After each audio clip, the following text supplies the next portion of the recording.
ମୀନ ରାଶିରେ ଶନି ଚଳିତ 2025 ମସିହା ମାର୍ଚ୍ଚ ମାସ 29 ତାରିଖ ଦିନ ଶନି ଗୋଚରରେ ନିଜ ମୂଳ ତ୍ରିକୋଣ ରାଶି କୁମ୍ଭ ରାଶିରୁ ବାହାରି ମୀନ ରାଶିରେ ପ୍ରବେଶ କରିବାକୁ ଯାଉଛନ୍ତି।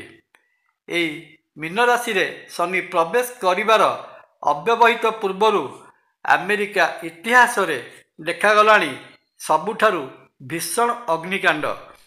ଦୀର୍ଘ 8 ଦିନ ଧରି ଆମେରିକା କାଲିଫର୍ଣ୍ଣିଆ ରାଜ୍ୟର ଲସ୍ ଏଞ୍ଜେଲସ୍ ସହରରେ ଲାଗିଥିବା ନିଆଁ ଲିଭିବାର ନାଁ ଧରୁନାହିଁ।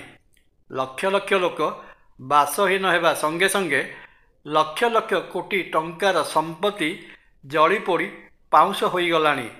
ଧନ ସାଙ୍ଗକୁ ଜୀବନହାନି ମଧ୍ୟ ଘଟିଲାଣି। ଏ କ'ଣ ଶନି ଚଳନର ପୂର୍ବାଭାସ? ଚଳିତ 2025 ମସିହା ମାର୍ଚ୍ଚ ମାସ 29 ତାରିଖ ଦିନ ଶନିଦେବ ନିଜ ମୂଳ ତ୍ରିକୋଣ ରାଶି କୁମ୍ଭ ରାଶିରୁ ବାହାରି ଗୋଚରରେ ମୀନ ରାଶିରେ ପ୍ରବେଶ କରିବେ।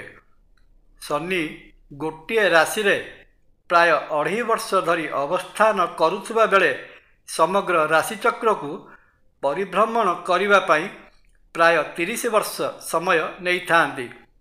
ଶନି ମହାଗ୍ରହଙ୍କୁ ବୈଦିକ ଜ୍ୟୋତିଷ ଶାସ୍ତ୍ରରେ ବଡ଼ ଭୟାନକ ଓ କ୍ରୂର ଗ୍ରହ ବୋଲି ବର୍ଣ୍ଣନା କରାଯାଇଛି। ଜାତକର ଚନ୍ଦ୍ର ଥିବା ରାଶିର ଦ୍ୱାଦଶ ଲଗ୍ନ ଏବଂ ଦ୍ୱିତୀୟ ସ୍ଥାନରେ ଶନି ଗୋଚରରେ ପ୍ରବେଶ କଲେ ଏହାକୁ ଶନି 7.5 ବା ଶନି ସପ୍ତାହ ସମୟ ବୋଲି ଗ୍ରହଣ କରାଯାଇଥାଏ। ଏହି ଶନି ସପ୍ତାହ କେବଳ ବ୍ୟକ୍ତିବିଶେଷ ନୁହେଁ, ସ୍ଥାନ କାଳ ପାତ୍ର ଉପରେ ମଧ୍ୟ ବହୁତ ଗଭୀର ପ୍ରଭାବ ପକାଇଥାଏ। 2025 ମସିହା ମାର୍ଚ୍ଚ ମାସ 29 ତାରିଖ ଠାରୁ କୁମ୍ଭ ରାଶି ପାଇଁ ଶନି ସପ୍ତାହର ତୃତୀୟ ଚରଣ ଆରମ୍ଭ ହେବାକୁ ଯାଉଥିବା ବେଳେ ମୀନ ରାଶି ପାଇଁ ଦ୍ୱିତୀୟ ଚରଣ ଏବଂ ମେଷ ରାଶି ପାଇଁ ଶନି ସପ୍ତାହର ପ୍ରଥମ ଚରଣ ଆରମ୍ଭ ହେବ। ଶନି ମହାଗ୍ରହଙ୍କର ଏକ ଲକ୍ଷଣ ହେଲା ଶନି ଆସିଲା ବେଳେ ଏବଂ ଗଲାବେଳେ ଫଳ ଦେଇଥାନ୍ତି ଏବଂ 5 ମାସ ଆଗରୁ ମଧ୍ୟ ଫଳ ପ୍ରଦାନ କରିବା ଦେଖାଯାଇଥାଏ। ତତ୍ ସହିତ ଦେବଗୁରୁ ବୃହସ୍ପତିଙ୍କ ରାଶି ମୀନ ରାଶିରେ ନ୍ୟାୟ ଧର୍ମ ତଥା ଦଣ୍ଡ ଦେବାର ଶକ୍ତି ପାଇଥିବା ଶନି ମହାଗ୍ରହ ପ୍ରବେଶ କଲେ ବ୍ୟକ୍ତିବିଶେଷଙ୍କ ସହିତ ରାଜ୍ୟ ଦେଶ ଓ ବିଦେଶ ପ୍ରତି ମଧ୍ୟ ଭୟଙ୍କର ଫଳ ପ୍ରଦାନ କରିଥାନ୍ତି। ସେହି କ୍ରମରେ ମୀନ ରାଶିକୁ ଆସିବା ପାଇଁ ଉଦ୍ୟତ ଶନି ମହାଗ୍ରହଙ୍କ ପ୍ରଭାବରୁ ଆଜି ଆମେରିକାରେ ଘଟିଛି ଆମେରିକା ଇତିହାସର ଭୀଷଣ ଅଗ୍ନିକାଣ୍ଡ।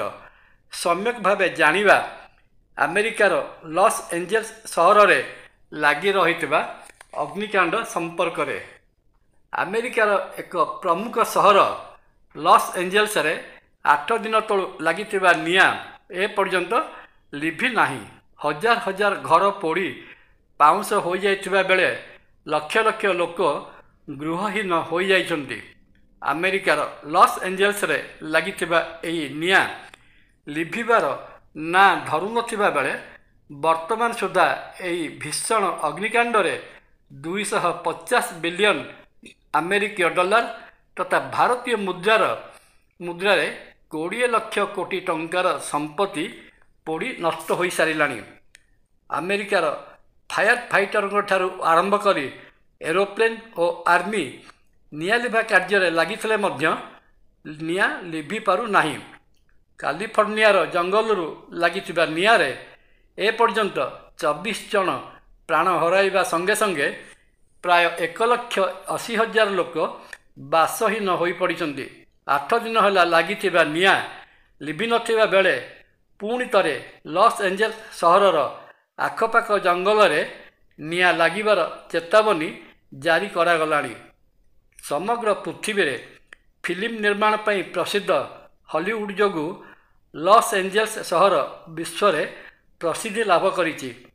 3,21,000 ଏକର ଅଥବା 35 କିଲୋମିଟର ଏରିଆରେ ପରିବ୍ୟାପ୍ତ ଏହି ଲସ୍ ଏଞ୍ଜେଲସ୍ ସହରରେ ବର୍ତ୍ତମାନ ସୁଦ୍ଧା 40,000 ଏକର ଜାଗା ଜଳିପୋଡ଼ି ପାଉଁଶ ହୋଇଗଲାଣି।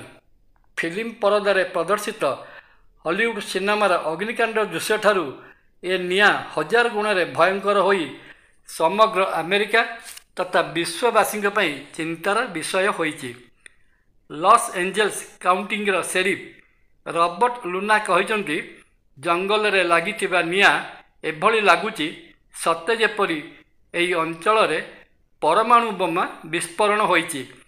ସେ ଆହୁରି ମଧ୍ୟ କହିଛନ୍ତି ଯେ ଏହି ଅଗ୍ନିକାଣ୍ଡରେ କେତେ ଲୋକ ମୃତାହତ ହୋଇଛନ୍ତି ତାହା ଏବେ କହିବା କଷ୍ଟକର। ନିଆଁ ଲିଭିଲେ ଯାହା କହିହେବ। ସେ ଈଶ୍ୱରଙ୍କୁ ପ୍ରାର୍ଥନା କରିଛନ୍ତି ଯେ ମୃତାହତଙ୍କ ସଂଖ୍ୟା ଯେପରି ନ ବଢ଼ୁ। କିନ୍ତୁ ନିଆଁ ଲିଭିବାର କୌଣସି ଆଶା ଦେଖାଯାଉନାହିଁ।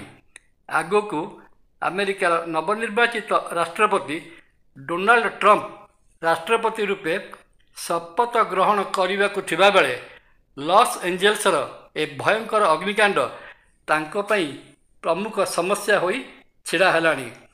ମୀନ ରାଶିରେ ଶନି ନ ଆସୁଣୁ ଏ ପ୍ରକାର ଅବ୍ୟବସ୍ଥା ଦେଖାଯାଇଥିବା ବେଳେ ମୀନ ରାଶିକୁ ଶନି ଆସିଲେ କ'ଣ ସବୁ ଭୟଙ୍କର ପ୍ରଭାବ ପକାଇବେ ତାହା ଆଗକୁ ଦେଖିବା ବା ଆଗକୁ ଜାଣିବା। ଜୟ ଜଗନ୍ନାଥ। ଭିଡ଼ିଓଟି ଭଲ ଲାଗିଲେ ଲାଇକ୍, କମେଣ୍ଟ, ସବସ୍କ୍ରାଇବ୍ ଓ ସେୟାର କରିବା ପାଇଁ ଅନୁରୋଧ। ନମସ୍କାର। ତପନ।